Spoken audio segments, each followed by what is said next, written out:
এ কথা সত্যি যে আমাদের মধ্যে অনেকেই আমরা একা আছি, একাকী জীবন যাপন করছি। কারোর সাথে দুদণ্ড কথা বলবো, একটু মনের কথা, একটু দুঃখের কথা শেয়ার করব, এমন কেউ নেই। সবাই ছেড়ে ছুড়ে চলে গেছে।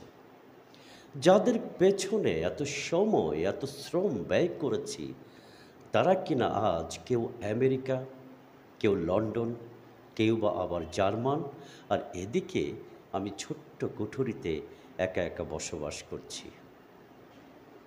আবার এও দেখা যায় আমার আশেপাশে অনেকেই আছে, তারপরেও আমি একা। তারা তাদের কাজ নিয়ে এতটাই ব্যস্ত যে আমার সাথে কথা বলার তাদের কোনো সময় নেই। এই তো কিছুদিন আগে যে কিনা বলতো, তুমি আমার জীবন, তোমাকে ছাড়া আমি বাঁচতে পারি না, এক পলক তোমাকে না দেখলে চোখে মুখে অন্ধকার দেখি, সেই কিনা আমাকে একা রেখে চলে গেছে।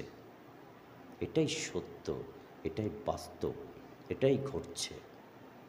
কিন্তু এর চেয়ে বড় সত্য হলো, আপনি একা নন।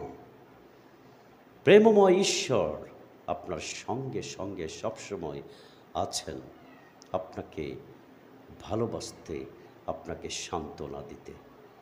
আমরা যারা খ্রিস্টকে বিশ্বাস করেছি, খ্রিস্টের মধ্য দিয়ে আমরা ঈশ্বরের সন্তান হই। আর ঈশ্বর তার সন্তানকে কখনো একা রাখবেন না। পবিত্র বাইবেলের দ্বিতীয় বিবরণ ৩১ অধ্যায় ৮ পদে এই কথা উল্লেখ রয়েছে, ঈশ্বর কখনো ছেড়ে যাবেন না, কখনো ত্যাগ করবেন না। যিশায় ৪১ অধ্যায় ১০ পদে পরিষ্কারভাবে লেখা রয়েছে, আমি তোমার সঙ্গে সঙ্গে আছি। ইব্রিয় ১৩ অধ্যায় ৫ পদে ঈশ্বর বলছেন, আমি কখনো তোমাকে ছেড়ে যাব না বা কখনো ত্যাগ করব না। দ্বিতীয় করিন্থীয় ১ অধ্যায় ৪ পদে এই কথা উল্লেখ রয়েছে, আমাদের সমস্ত দুঃখে সংকটে তিনি আমাদের সান্ত্বনা দেন, আমাদের সঙ্গে সঙ্গে থেকে আমরা একা নই, আমাদেরকে তিনি কখনো একা রাখবেন না। প্রভু যীশু বলছেন মথি ২৮ অধ্যায় ২০ পদে, দেখো যুগের শেষ পর্যন্ত সব সময় আমি তোমাদের সঙ্গে সঙ্গে আছি। প্রিয় ভাই বোন, সবাই আপনাকে ছেড়ে চলে যেতে পারে, কিন্তু একজন মহান পিতা ঈশ্বর, প্রভু যীশু, তিনি কখনো আপনাকে ছেড়ে যাবেন না, সব সময় আপনার সঙ্গে সঙ্গে থাকবেন। কারণ আমরা যে খ্রিস্টের মধ্য দিয়ে তার প্রিয় সন্তান হয়েছি।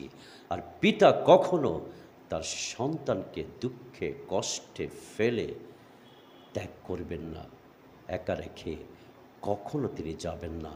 সেই কথা পবিত্র বাইবেল আমাদেরকে দেখিয়ে দিচ্ছেন। সবাই ভালো থাকবেন, সুস্থ থাকবেন। অনেক অনেক ধন্যবাদ।